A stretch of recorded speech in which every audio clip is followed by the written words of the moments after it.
Good morning. It's a very familiar story of a very dysfunctional family, right? And most of us didn't grow up in a perfect family. Maybe more accurately to say, none of us grew up in a perfect family. And the only questions we ask ourselves is, how dysfunctional is our family? Right? An intact family may still be dysfunctional. Of course, a broken family is definitely dysfunctional. Right? But even then, an intact, dysfunctional family, there's a whole range of them, Right? For example, for myself, I grew up many years in my family. It's an intact family, but for many years I grew up knowing, ever since I get to know things, I know my mom is always drunk most of the time. My dad, before his conversion, before he became a Christian last year, I know him drunk, sometimes gamble most of the time, womanize, and an absent father. And even then, my parents lived together under the same roof. They will for many years live as strangers under the same roof. And of course, among siblings, there are six of us, with our fair share of siblings rivalry also, especially Priscilla. Sorry. But I don't think I have the worst. I come from the worst family. I don't think I come from the extreme worst range in the range of this dysfunctional family. I don't think I come from the worst. I know there are families that are worse off than mine.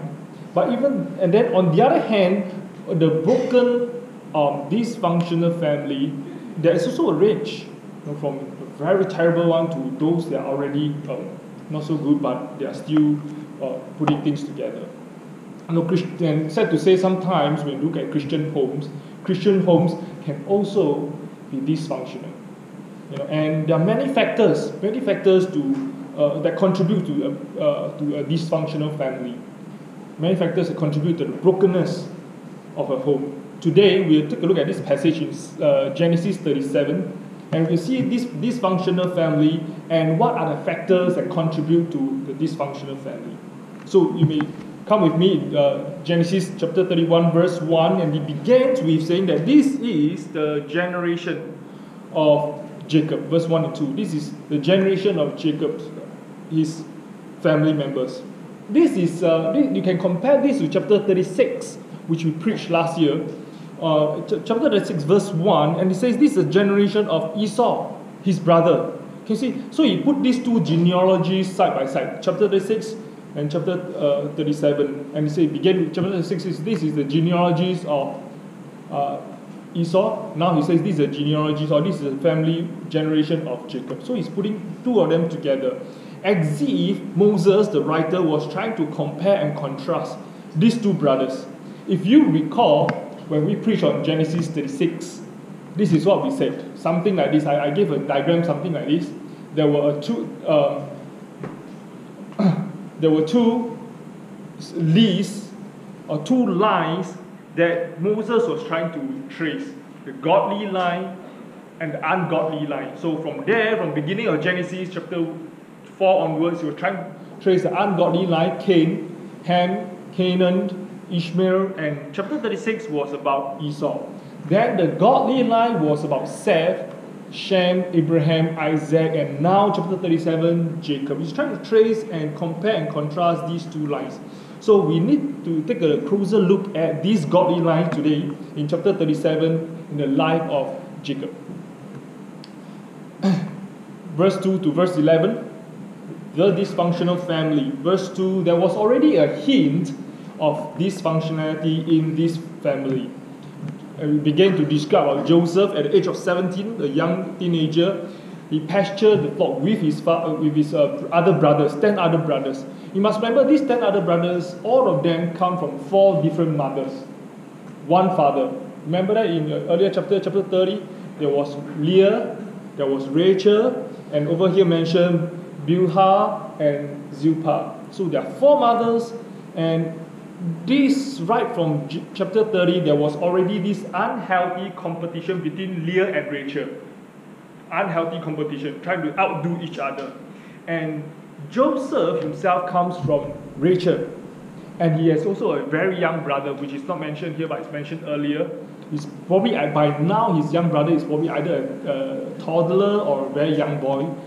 His name is Benjamin. And right here, verse 2 already hints to us that this tension is already present. At the age of 17, Joseph brought back to his father a piece of bad report about his 10 brothers. A piece of bad reports. What is this report really about? You take a look at verse 2, we don't really know, but there are some hints within these chapters and later chapters. For example, I would also suggest to you that this bad report is probably about the quarrels between the brothers. You may ask me, how do you know it's about quarreling? Well, I was there. No, just kidding. No, the mothers, you see, if right from beginning, before that, the mothers were already quarreling and having this very unhealthy competition between Rachel and Leah. So we're already fighting. Right? Remember this? So you won't be surprised that this passed out to these 10 of them from 4 different mothers. So they were fighting. Moreover, take a look at verse 13. When Jacob was sending Joseph out to see if it is well with his brothers and the flock. And the word "if it's well," the word "well" really means if it's peaceful, or the actual word really means shalom. If it's and of course, shalom have a variety of meanings. It may mean peace, it may mean well-being, it may mean welfare. But over here in verse 13, 14, the word peace or well-being or shalom appears actually 2 times, but in the ESV only appear 1 time. So it says it goes something like, it is peaceful with the brothers, it is peaceful with the flock. Actually appears 2 times. And this word shalom, peaceful, actually appears at the end of verse 4. You take a look at verse 4, it says, they hated him and could not speak peacefully, shalom, to him. Cannot speak peacefully with him. So there's a possibility, you can read it here in verse 13, 14, it says, go and see the brothers if they are peaceful, they are in peaceful term. And then, second time, go and see the flock if they are well, or if they are taken care of. So moreover, you can see later, much later, when Joseph became the prime minister of Egypt, after he acknowledged the brothers and he sent them back to fetch their father Jacob, Joseph said this to them in chapter 45, which is much later, verse 24, he says, don't quarrel along the journey. He tells his brothers, don't quarrel along the journey. So he gives you a hint that these brothers among themselves were very quarrelsome. So this could be the bad report that Joseph has brought back to Jacob. This is already the hint of this tension in the family. What are the contributing factors? Verse 3 and verse 4. The contribution of the father himself. What do we see here? Jacob loved Joseph above all other brothers. What do you see here? Favoritism. Favoritism is one contributing factor. This caused the brothers to be very angry. You see, these 10 other brothers worked so hard taking care of Jacob, their father's flock. And this young boy came, 17 years old, just joined them. But the father already doted on him, loved him more than these who have been working for him for many years. Of course, they will be angry. And over and above that, to add on to the problem, there is a contemptuous object, which is the colorful tunic or colorful coat, the robe that he has. The father make or whatever this expensive, nice, multicolored tunic for him, or coat or robe for him. You can imagine a set of very biased parents during Christmas time. You have 2 kids. One kid, the gift is so big. One kid is one Christmas card. It's something like that. The other kid will feel that what's happening here. So you can imagine, like, for example, Elder Jonas and Sister Esther buy the latest iPhone 8 for Martin's brother, but not for Martin. Martin your brother? Oh yes, actually Martin has a brother called Luther. Martin Luther. Yeah, you know what I mean. What will you do? What will you do if you have that kind of thing among your siblings? You will get rid of that contemptuous object. That's what they did. Verse 23, you see, they strip him, and he mentioned again of this multicolored robe. They purposely take it off from him. This is what they want to do. And besides that, what else do you see in this family as a dysfunctional family? Sibling rivalry. Verse 4, he says, they hated him and could not speak peacefully with him. There's no kind words among the siblings, among themselves, and definitely not to Joseph. No kind tones. Even they say the right words, they don't have a kind tones for him. Probably a lot of sarcasm. You can imagine a lot of blaming, a lot of heated argument, shouting, no peace at home, and probably very mean attitude to one another, to him. And he is the youngest. Probably he will experience a lot of bullying as well. And to top up all these things, to add fuel to fire, is what you see in verse 5 to 11. The arrogance of the favorite. Joseph, he had some dream, and these dreams have very obvious interpretation. After stating the dreams to the brothers straight away can tell the interpretation. After stating the dreams to the parents, the parent can straight away, father can straight away tell the meaning of the dream. For example, all the sheaves will bow down. All the brother sheaves, the 10 sheaves will all bow down before him, before his sheaf, and his will be erected. The rest will all bow down to him. Then the second dream, 11 stars, because you have 11 brothers, the sun and the moon will all bow down to him. Wow. This is very obvious. Then they hated him, the verse tells us, verse 4, verse 8 tells us they hated him even more. In verse 8 tells us they hated him for his dream and his words. And verse 11 tells us there was a lot of jealousy that's happening here. A lot of jealousy. So you might be thinking, what is wrong with this boy, Joseph? I mean, he already know that all his brothers were very hostile to him. Then, to add on fuel to his own fire that is burning him, he has to relate both dreams right in front of them. Like in our Friday IDG last 2 days ago, our Friday IDG people were suggesting probably he had a very low EQ. People hated him and he still go and brag about his dream.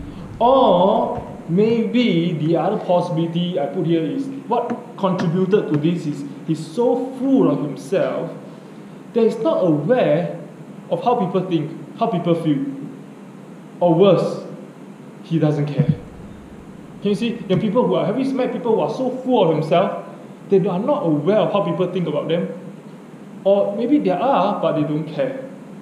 When I was in secondary school, I have this boy in my class, he's the top in the class. His result is super, very good result. So naturally, the students are already quite jealous of him because he's so good. But to top it up, he's most of my teachers' favorite. Most of my teachers' favorite. He make any mistake, teacher say, okay, don't do it next time. But if any one of us make any mistake, you will get it from the teacher.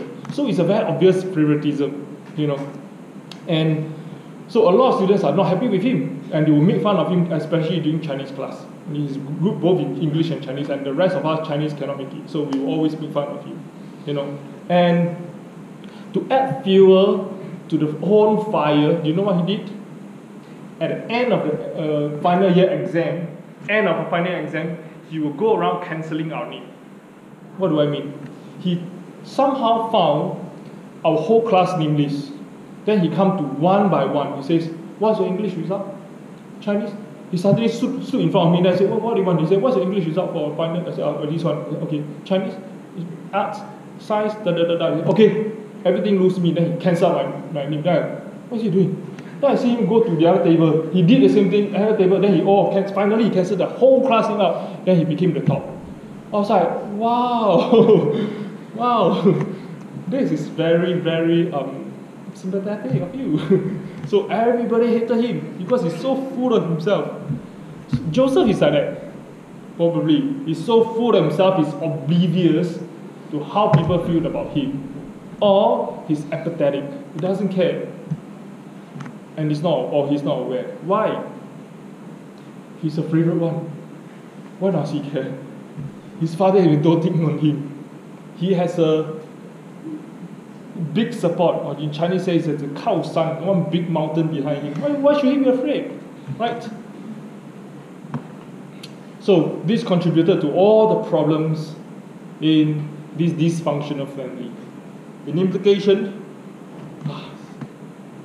one of the things that we must think about carefully is in a dysfunctionality, when we face in a dysfunctional family, a lot of times, maybe not all the time, but a lot of times, more often than not, that we dare to admit, the contribution comes from our own sins.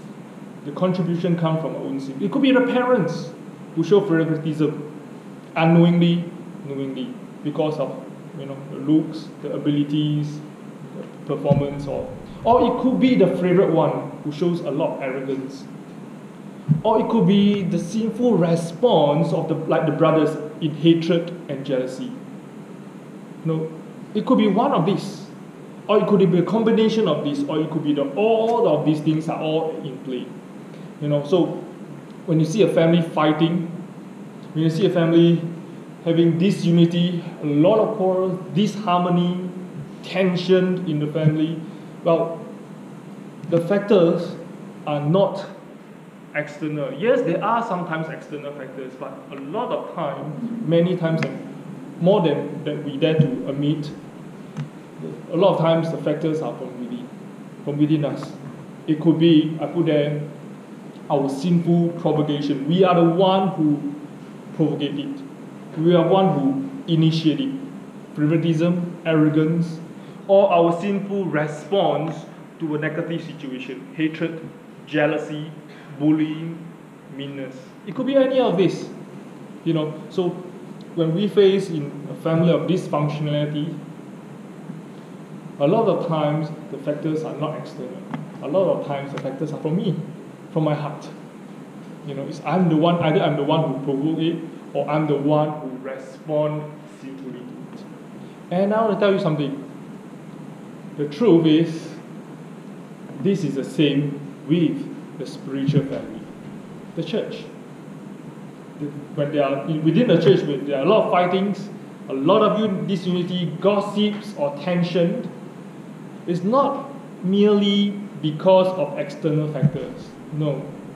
It's not that the church program is not good enough. Not merely external. It's not that the equipments are not impressive enough. No, not that. Or it's not that the church fund is not strong enough. No, it's not that. A lot of things is because it is from within us. Because the sin that is found within each one of us. We move on, verse 12 to verse 28, and put there, hatred to the core. Hatred to the core. Jacob was sending Joseph to the brothers. Verse 14, he says, go and see the shalom, so see the welfare, see whether the brothers were well, or were they fighting among themselves, and see whether the flocks were well taken care of. And Joseph went in obedience. Where did he go? The verse tells us, from the valley of Hebron to Shechem. That is about 90 kilometers travel, 60 miles. 90 kilometers travel. And he can't find them there. So he went further up to Dothan, which is another about 20 kilometers away. So he went, it's quite a long distance to travel on foot, about altogether nearly about 110 kilometers. And the brother saw him, and the brother plotted for his death. This is hatred to the core. I put there verse 19. They want him dead. They plotted for his death. And they throw him into, and later we see verse 25, they throw him into the pit, and they have no compassion for him. You can imagine, it's their younger brother. They probably tie him out, strip him, and throw him into the pit. Quite a deep pit that a 17-year-old cannot climb out. And you can imagine he's either crying to them out of pleading for help, or crying for mercy, or whatever, but they don't bother. They went for their meal. Verse 25. He could be shouting, then they went off, and they can take their meal. They don't bother. Hatred to the core. And after that, they saw this caravan coming, the Ishmaelites. They were coming, and they were going down to Egypt. So they say, let's get rid of him, sell him for a price. They want him to be out of sight. Because when he's out of sight, he's out of mind. Hatred to the core. My question all of us ask ourselves is, how do you know you hate someone? In your family, among your relatives, within the church members. How do you know you hate someone? Well, hatred comes from different angles. Hatred doesn't only have one angle. One is like a diamond with many, many angles. Hatred, one direct angle, of course, is wanting the person dead. You want him dead. That's one front angle. But hatred doesn't only come from that angle, you get me? Hatred comes from other angles as well. Ignoring the person, you don't bother about him, whether he's dead or alive. You treat the person as transparent. Hatred to the core. And the other angle of hatred is wanting the person out of sight, out of mind. The best is put him somewhere else. I don't have to think about him anymore. Hatred. This is hatred too. So this is a dysfunctional family, and you begin to see all the tragedies within the family, of this family. Reuben, over here, you can see that at least he has some conscience. He tried to save his brother. Verse 21 to 22. And verse 29 to 30, when he saw his brother was missing, he was genuinely sad for the loss of his brother. And when the rest of them plotted to cover up, to dip the colorful robe in the goat's blood, he did not stop it. He did not stop them. What do you say about this brother? Well, genuinely have concern. He was at least some conscience, but he was morally too weak.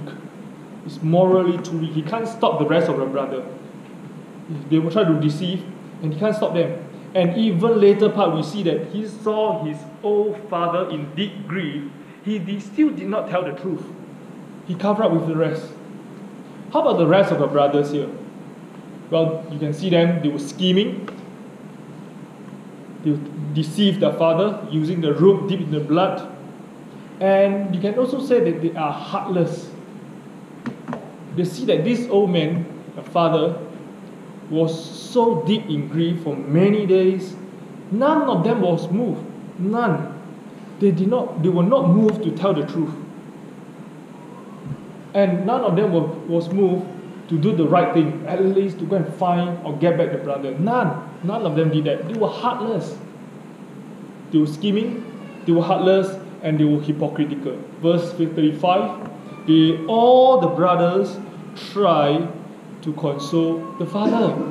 Console the father when they were the one who covered up all these things. They try to console their father. Hypocritical. What kind of family is this? A very dysfunctional family. And at the beginning of this sermon, we talked about there was the background to chapter 37. It was trying to compare and to contrast two lines. A godless line of Esau and the godly line of Jacob. You see, trying to compare and contrast these two lines. And Jacob over here, supposedly to be a chosen line, the elected family, he's also given the name of Israel. God initiated and took the initiative to make a covenant with him. That's why his name is called Israel. Can you see chapter 37 verse 3? His name, he can call him, now Israel was, verse 13, now Israel said this. Instead of calling him Jacob, he's remembering or reminding the reader that this is the covenanted family. This name was given to him at chapter 35 when God made a blessing with him, made a covenant with him. This is a covenanted family, elected family. Can you see, God's people are really lousy and weak. God's covenanted people are full of sin, full of flaws. So we ask ourselves, why are they still God's people?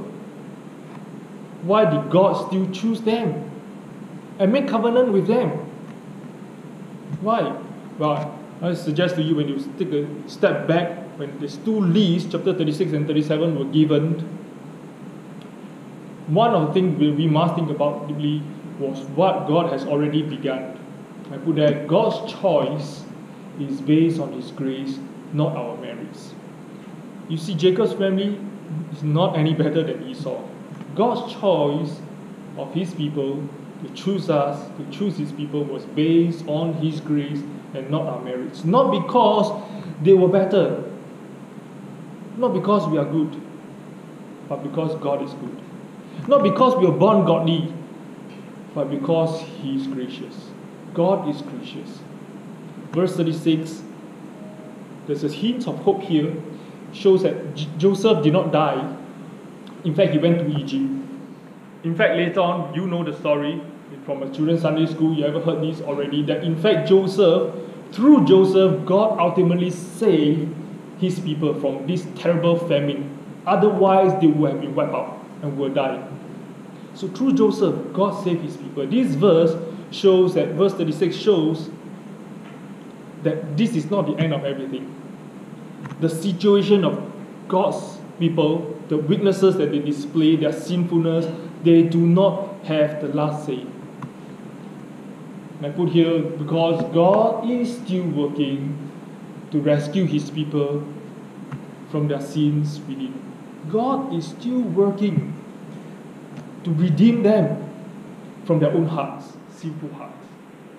God has not forgotten His promise to Abraham, to Isaac, to Jacob.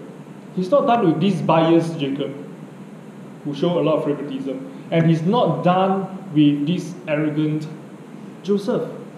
And He's not done with this pragmatic Judah. He's not done with this weak Reuben. And He has not done with all the wicked, heartless brothers yet. He has not done with them yet. He's still working in them. And God is not done with you and me too. He's not done with me and you. He's still graciously working to save us. How can you be sure? Some of you may ask me.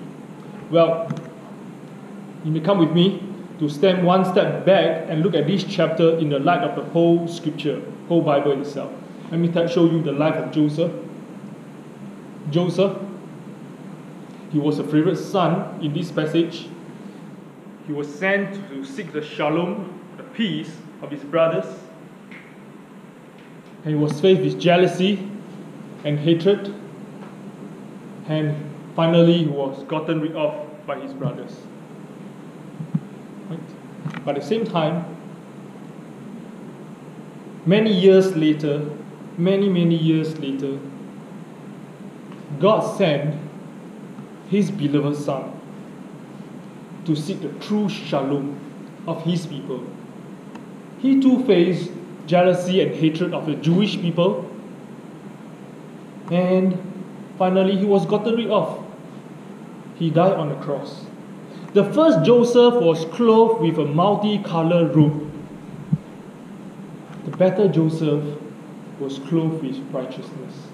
And when he died on the cross, when Joseph was gotten rid of, Joseph was stripped of that colorful robe. When that better Joseph came, when he died on the cross, his righteous robe was stripped off and given to those who believe in Him. God is not done with us yet. This is a great redemption plan of God. But the difference is this second Joseph, Jesus Himself, He did nothing wrong. He came a long way to seek for us, just like Joseph went a long way from Hebron to Dothan to look for his brothers. Jesus came from heaven, from His own throne above, came down here on earth to seek us. And He died willingly to rescue us from our sin, from ourselves. This is the grace of God for His covenanted people. We are not good, but He is good. We can be sure that He's not giving up on us, because He has already graciously saved us through His Son. And He will graciously continue to save us from us every day of our life. He's not done with us yet. We may face dysfunctionality or dysfunctional family-like situation. Maybe it's at home, the home that we grew up with, or the home that we are establishing ourselves. Or it may be a workplace that we find it so comfortable that we think it's a home to us. Or, even more importantly, it could be this spiritual home, the church. You may find dysfunctionality everywhere. But please remember that God is not done with us yet. We must recognize that many times a lot of dysfunctionality within the situation that we're in, we are the sinful provocation, or we are providing the sinful responses. But God is still working in us. He wants to save us from us. He's not done with us yet. So one application for us to think about is when you are faced with difficult situations, when you're faced with dysfunctionality of any kind at home or in the spiritual home, first we must look within ourselves and ask ourselves this question: what is that? What about my sinful heart that God is dealing with? Ask God, what is about me that you are dealing with me in my heart? Please show it to me. Like the psalmist says, search me and know me. It's not that God doesn't know. He knows everything. But the psalmist says, search me and know me so that I will see for myself what is in my own heart. Show me. Test me. So God will put us through this functionality to test us, to show us what is inside us. Second, when you realize what is God working in you and me, I put there, we work on it prayerfully. Work on it prayerfully. If it's hatred in us, by ignoring the people that we don't like, then go and get to know the person and talk to the person and do good to the person. If it's favoritism, then correct it. If it's arrogance, then apologize. God is not done with these covenanted people. Let's pray, shall we?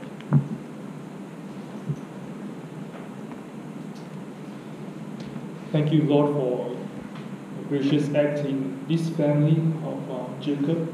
And we know you are also working in us, because your grace will never come to an end, and your grace will relentlessly pursue us. Thank you, Lord. And may we constantly recognize this, that you are working so graciously in us, and we look beyond the situation that we are in, and that we will allow you and your Spirit to form and to transform us. In Jesus' name.